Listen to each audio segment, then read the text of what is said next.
I'm gonna do this while I'm driving down my little road, so my thing's gonna be doing this. But I just had to meet a little lady at the end of the road. She bought something from me, and we are selling some stuff that we don't need to start our little nest egg for our move that we have coming up. And when I say that we're moving, everybody looks at me like, oh my God, let's take these off. I can do this on this road with no glasses on, I think.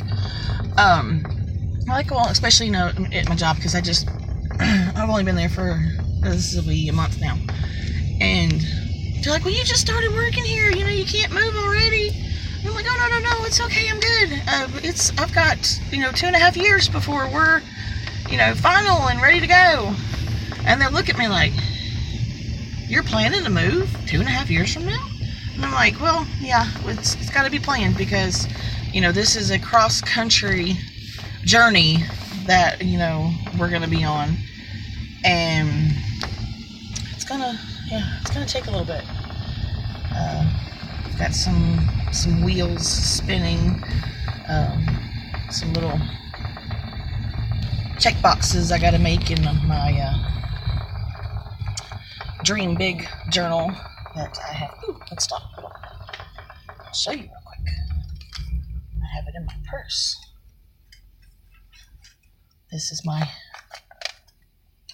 Dream Big book for all of our Alaska stuff, for our notes that I'm going to have, stuff for our new little town, and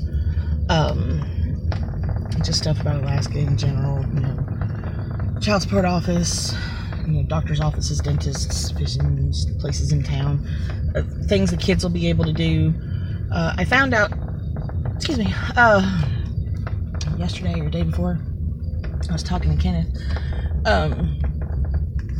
Our town, although it is on a huge island, well, not a huge island, but it's smaller than Alaska as a whole, but it's on an island. And our town is literally 16 miles long. From one end of town to the other, 16 miles. 2 red lights, all they have.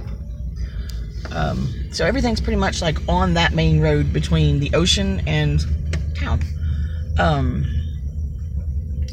So, I've just got all these little blippets of information that I want to have, and things that I'm going to need to know, and cost estimates of what it's going to be to, get the shipping containers, because we're not going to be able to drive a U-Haul to another state, or pack up the trucks and, drive them to another state. This is going to be a journey. This is going to be a trek. And I got to get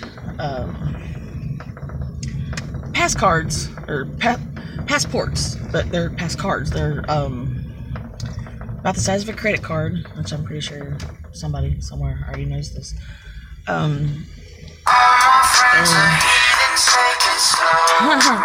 Hold on one second, sorry.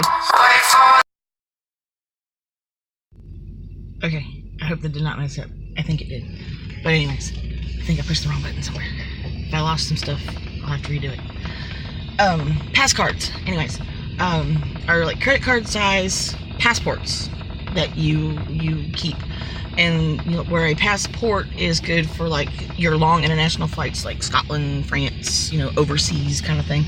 The pass card, sorry, I'm going up my driveway, is good for Canada, Mexico, the Caribbean islands, stuff like that. Which, instead of going to Washington and taking a ferry from Washington over, up into, the middle of nowhere, we are going to drive through Canada. So you'll have to have a passport for that, or pass card. So I get to get everybody those lovely little things. I've never had one before. It's kind of weird. And then coming back to bring the boys down for visitation times, I'll have to get on the plane, which I've never been on a plane before, so yeah, there's that. So that's a little freaky. They've never been on a plane. I've never been on a plane. I don't think my ex has ever been on a plane. I'm pretty sure he hasn't, because I knew him for almost 10 years, or 8 years, so I've never heard him one time talk about a plane, so I'm pretty safe to say he's not been either. But we've got just a lot that's got to be going on, and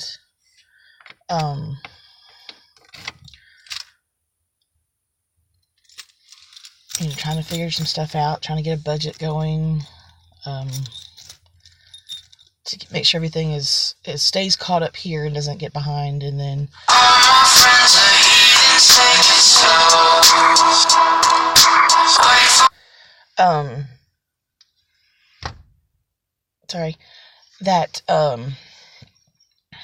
like this vehicle, his vehicle, our bedroom suite, everything is paid off before we have to go, because I know he's going to want a different vehicle. So, having only to deal with one truck payment will be better than trying to keep up with two and not really being able to do what we need to do. But I am going to go finish my cup of coffee, and I probably won't even put this on because it's just ramblings. But like I said, I gotta get my budget together. I gotta finish making some notes, gather up some more stuff to put in the yard sale, and I think that's pretty much it for right now. The twins are gone for their last week for the summer. They really didn't want to go, and he really didn't want to take them, but it's your time. If you want to get it in, you got to get it in, because school's about to start back and things are going to be cracked down, and you do what you got to do. So if you want them, you got to take them. But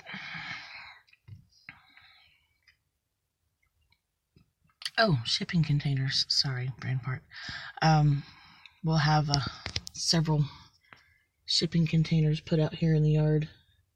Very small ones. They're not real big. About the size of the bedrooms, maybe. About half the size. It says it can fit a room and a half in one box. So, we'll see. It estimates which this is only a 3-bedroom house, but we made Dylan like his own little space. So, I'm going to treat that as a bedroom, because it'll eventually expand out for him to have more stuff in it.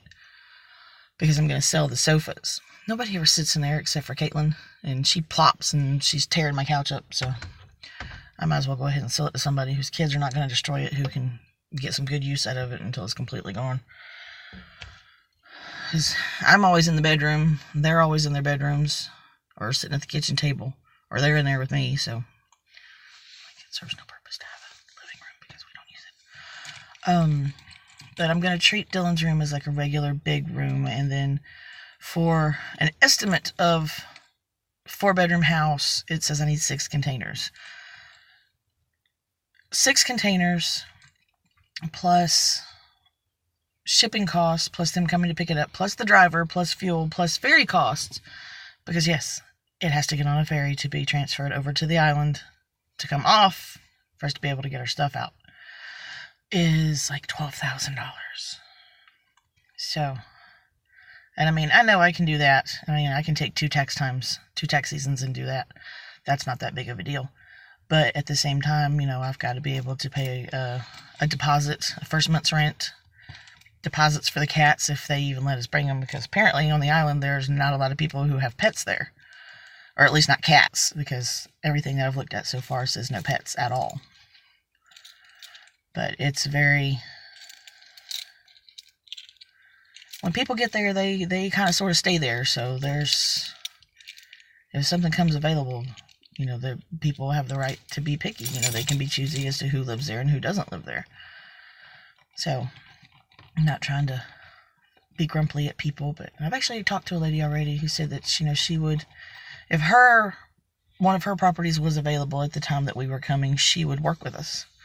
And she would let us have the pets. We'd pay like $500 deposit for them, which that's like, whoa. But I'd pay rent for them. Kenneth wouldn't, but I would, just to be able to keep them. But that's just me. And then we're going to drive from South Carolina, north.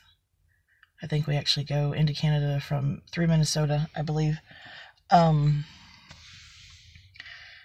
then, we'll go through Canada, go up into Alaska from the top side, and come back down to a place called Skagway, I think it was, and then get on the ferry from Skagway and come down, stop at Juneau, and then go over to Sitka. So,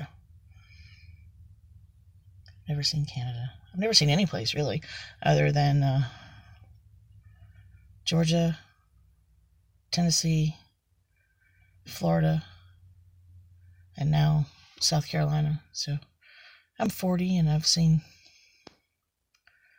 4 states in my life, so it's one a decade. Another couple of years I'll be seeing several of them, driving through it and living in a new one. Kenneth said he's going to be interested to see how well I get this to work, which, as long as he cooperates with me, honey, it'll work. It's like I told the kids and the ladies at work, there are very, very few things in my life that I have not set my heart on and not been able to accomplish.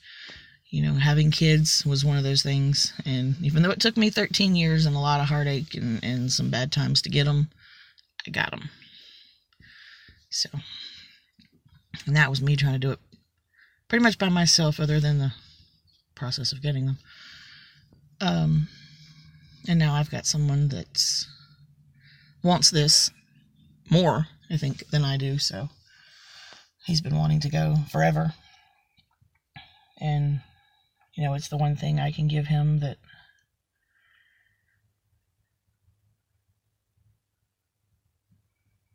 I don't really know how to finish that sentence.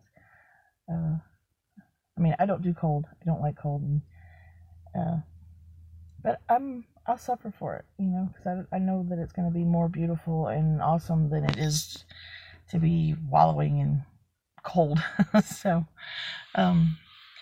he seems to think that I'll last maybe a month or two and then I'll leave and come back.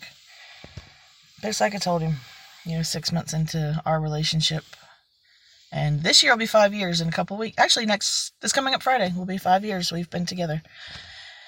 And we were together for 6 months, and a friend of his was telling him about a position in Texas, but everybody would have had to have, uprooted and moved and not knew where they were going to live or anything like that, other than just having a job. And, I told him then, we're family, our home is where we're at together, and we will follow him wherever he goes. We followed him to Tennessee, we followed him here, and, granted, he doesn't have a job in Tennessee yet. In Alaska yet. I don't have a job in Alaska yet, but we're also not going to apply for jobs 2 years in advance. But we're working on prospects. I got a couple of good ones I think I would be really good at. And keeping a watch on their websites and stuff. So, but usually there's an income before there's a house.